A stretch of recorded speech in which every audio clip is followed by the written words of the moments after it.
Ekigudde e Bungereza ku kisaawe kimanyiddwa nga Ithiro nga President Robert Kyagulanyi Ssentamu Mitembo atuukayo ku ssaawa zibadde 4 ez'olunaku olwaliro ez'okumakya Kikanze bannayuganda. Nze Eke Master mukutu gwa nkyukakyuka kansooke mbikuwe ng'atuuka olabe nkubulira ebigambo ate ebizito ddala.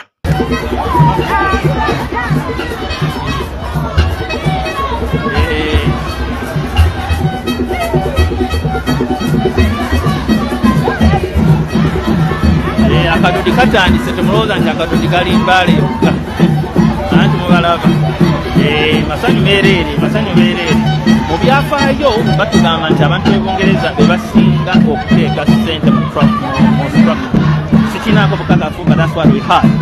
Naye guno omukisa gwa njawulo olwaleero nti emyaka 10 pulezidenti nga talinnya wano yakusembayo okujja wano ng'akyali mu bintu bya music ng'akyatuba concert naye nga bani yaliwo ndowooza mugijjukira yayimba oluyimba olwayiterukwiriziganya nono zaffe. Abalabi baffe aba Media TV and Media YouTube channels twongera kubaaniriza kisaawe Heathrow Airport Terminal 4, London Heathrow Airport Terminal 4.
Behind the barriers here.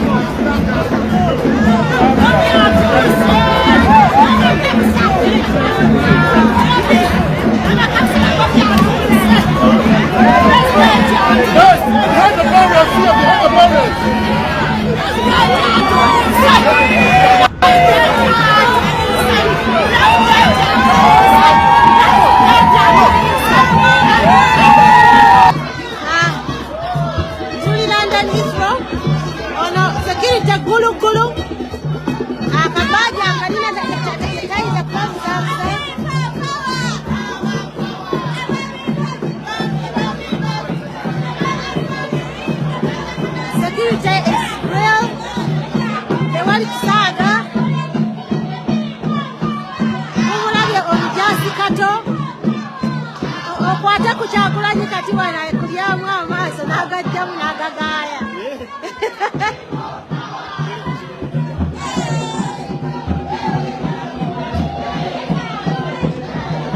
Everyone who needs any sort of communication, keep yourself on my page. We shall be communicating your network of Banga Big Dako along the way.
do some good photos if you behave and as soon as yourself.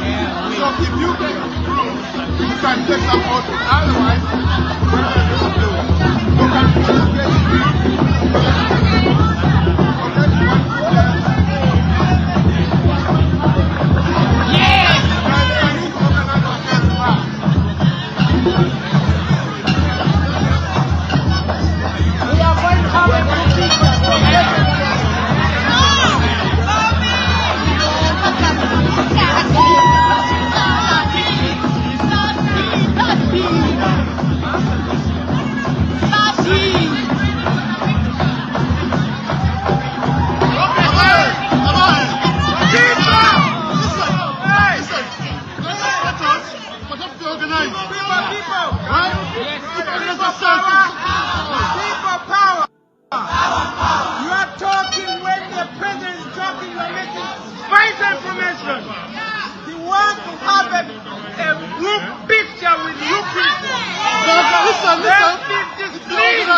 Bas, kati omaze okulaba ekigudde Bungereza. Kino kitiisizza bannayuganda. Kubanga president yali wakugenda mu nnaku z'omwezi e Bungereza nga ndala, naye laba bw'asalawo n'agenda ng'ennaku z'omwezi 29. Ono yali wakutuukayo nga 28, naye yakyusa n'asalawo okugenda nga 29 olunaku olwaleero. Kaakati babadde basuubira nti ono bannayuganda tebagenda kubeera nga bamwaniriza. Njagala omanye nti wayise emyaka 10 ono nga talinnya mu ggwanga erya Bungereza. Wabula ekisinza okuba entukwe, abantu bonna abateesi ba NRM critics mukwano gwange mpuliriza beewuunyizza nnyo okulaba nga Namungi ne Namungi w'omuntu yeesombodde naye kakusawe ky'eggwanga erya Bungereza ekimanyiddwa nga Heathrow wali mu kibuga London. Njagala omanye nti abasajja bano babadde bakola enteekateeka enkya n'eggulu balabe ng'omusajja bamulemesa okutuuka mu ggwanga lya Bungereza, naye finally amaze n'atuukayo nga wayise emyaka 10. Kaakati kino kikanze nnyo abateesi kw'ossa abo abalyolyomi kw'ossa enkwezenge abadde batasuubira nti no kigenda kubeera nga kibeerawo.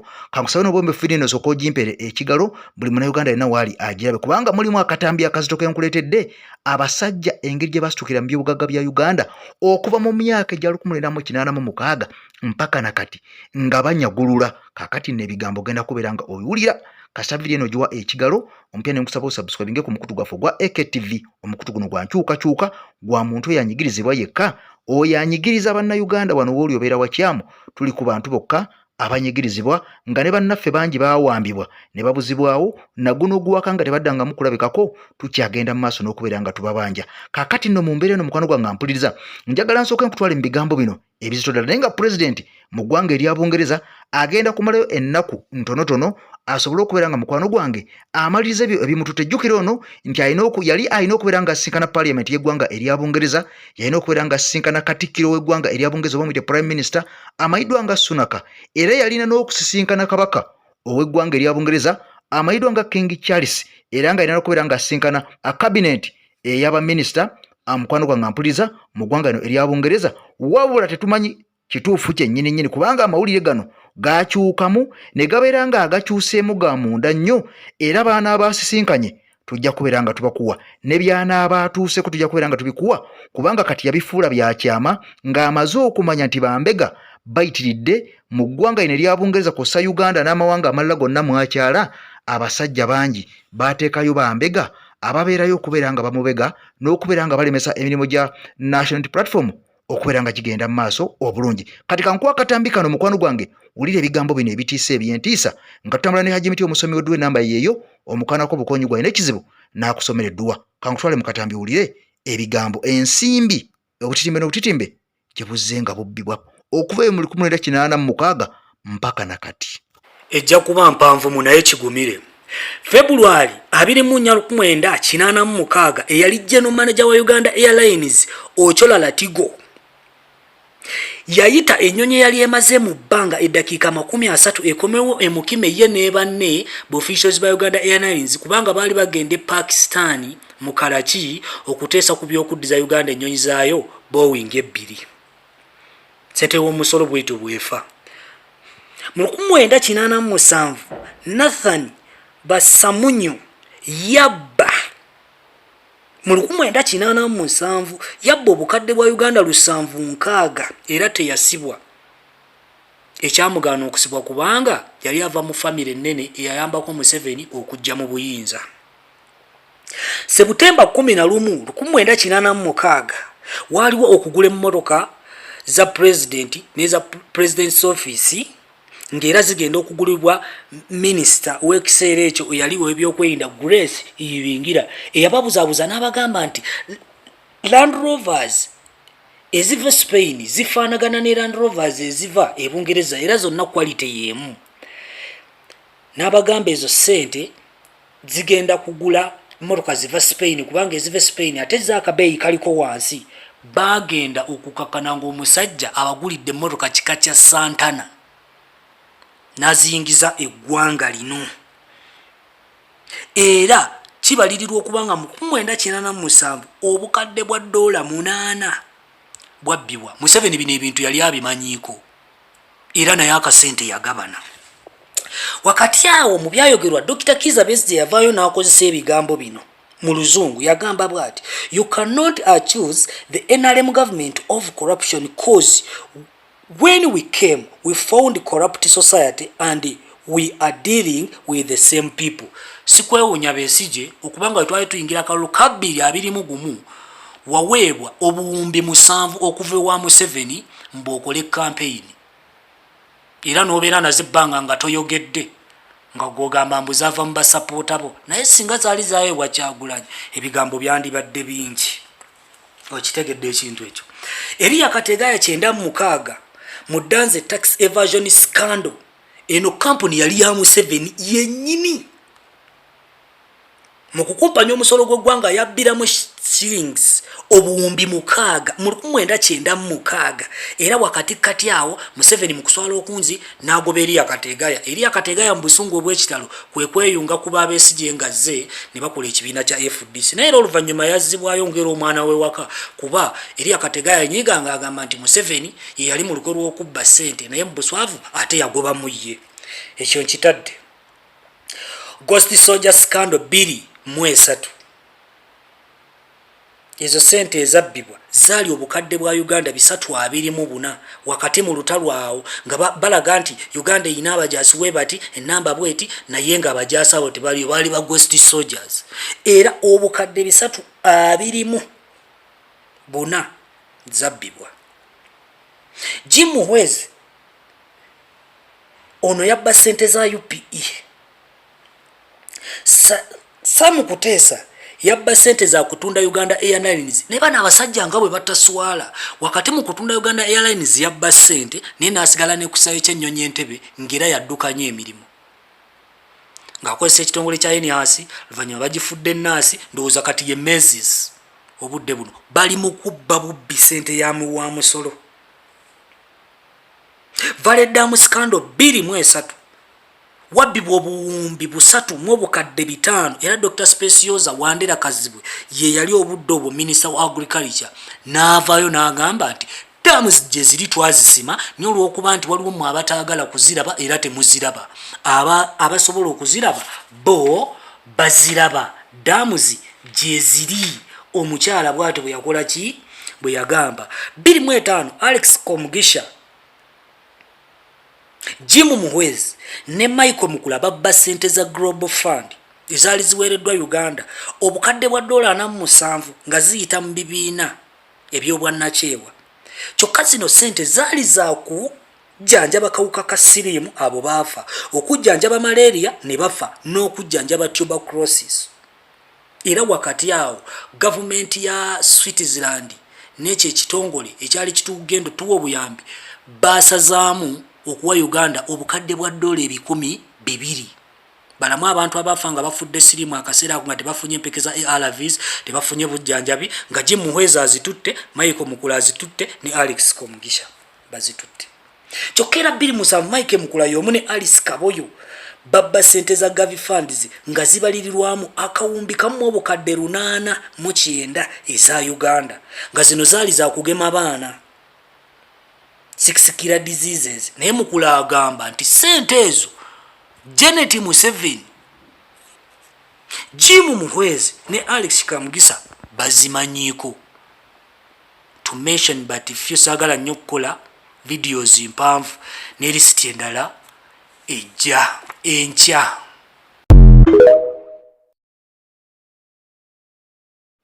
Ampuliriza nja kwebaza gwe atambula ne EKTV omukutu gaggadde. Nagamba nti ku EKTV ebigambo tukuterayo biteere. Bannayuganda abalina bwino, bannayuganda abalabisa, bannayuganda abanyigirizibwa. Ebyo babeera nga batuuseeko, bibabeera bayiseemu, bibabeera baguddeko oba bibabeera batubuulidde, naffe ne tubikutuusaako wano n'obeera nga obimanya. Ku mulundi guli twakolanga waako ono nga tumukubuulira bangi nga bagamba abeera propaganda, y'ensonga lwaki tusituka n'obutambi ne tujja n'amaloboozi ag'abantu ssekinnoomu oba oliawo abasobodde okubeera nga bavaako ensonga ze boogera ng'abaako ensonga ze bayisaawo. Jjukira buli muntu yenna alina waaka ng'agattako ku struggle oba ku nkyukakyuka, tutambula naye wakono ku mukutu gwaffe ogw'enkyukakyuka ogwa EKTV. Kakati ebigambo ng'ebyo bw'obiwulira, omusimbi ng'ogwo bw'oguwulira n'osigala ng'okyagamba siwulidde, n'osigala ng'okyagamba buli kimu kitambula bulungi, n'osigala ng'okyagamba tewali tetwetaaga nkyukakyuka, n'osigala ng'okyagamba nti Uganda eri bulungi. Ampuliriza, oyinza okuba nga toli munnayuganda, oba oyinza okuba nga oliko ekikyamu, oba oyinza okuba nga walogebwa, oba nga wafadda naye ng'otambula oli kiwuduwudu, oba oliawo nga bigenda mu maaso mu ggwanga lyattu Uganda tobimanyi nga tobitegeera, oba ng'obadde mpya olina gy'ovudde n'ojja buzzi mu Uganda nga wakatandika okubeera ng'obeera mu nsi Uganda. Kale tuyagenda mu maaso n'okubeera nga tubanja bannayuganda babaabuzibwawo mu mbeera yonna nti bring back our people ate free all political prisoners bwe baba nga balina emisango. Mukwano gwange ampuliriza, batwalibwe mu makooti oba oliawo bawozesebwe, abatalina misango bateebwe, kubanga Uganda esigala nga yaffe ffenna. Ate era mukwano gwange buli muntu yenna ali awo ayagala eddembe lye ng'omuntu. Kakati nno omuntu ng'oyo eyawambibwa nga talabikangako, tetumanyi oba yabula oba yateyabuuzibwawo oba yattibwa oba mulamu, kyetaaga nabeera nga alabikako ne tumanya waali. Mukama Katonda akumpira ebirungi ebikira obugulu bw'egongolo. I sign out for now. Tukwatagane mu akaddako. Bye bye.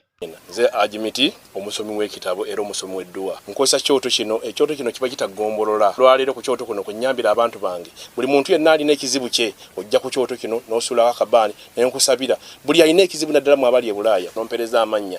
Naye nga suula mu kyoto kino ne nkusembera edduwa ne nkuggyako ebizibu n'ebiba bikusumbuye. Walemererwa mirimu ki ddala mu abali e Bulaaya, abali mu nsi muno mu Uganda, abalemeddwa okufuna visa. Nga ntegeeza eri abaana Adamu nze nkozesa nkofu ku kyoto kuno. Namala okusindika enkofu eyo negenda ebanja, amabanja ge bakubanjiza gonna. Gwe yalema okufuna okuweebwa Ajimiti nkozesa amazzi ku nnyanja kuno kumulengera ku mazzi wano. Ajimiti nga bwenyimidde olwaleero ngokumasira abaana Adamu. Bompereza ebiwandiiko byonna bye bompereza ng'oli e Bulaaya, mbikwata ne mbizinga ne muwandika kapapula ne mbisula mu nnyanja ne nsaba Allah gwensinza asumulule ebyo byeba bikulemeredde. Awa visa agifuna, alemedde okufuna omusajja omulungi amufuna. Nsangibwa ku nnamba 0752 siibudde dda naye kano mbadde nina okubeera nga nkayisawo. Munnayuganda ampuliriza, bw'obanga olina omwana wo yenna ng'asoma, fuba okulaba ng'obaako ky'omuyigiriza oba oliawo ekyemikono, kubanga okusinziira ku basajja bano okunoonya emirimu nga gya mu ofiisi tuyinza obutaddamu okubeera nga tugifuna naddala ffe abava mu ssentu. Kale yigiriza omwana wo ebyemikono, oba oliawo yeetandikirewo kyakola asobole okubeera ng'afuna Uganda empya ekulukuta amata n'omubisi gw'enjuki.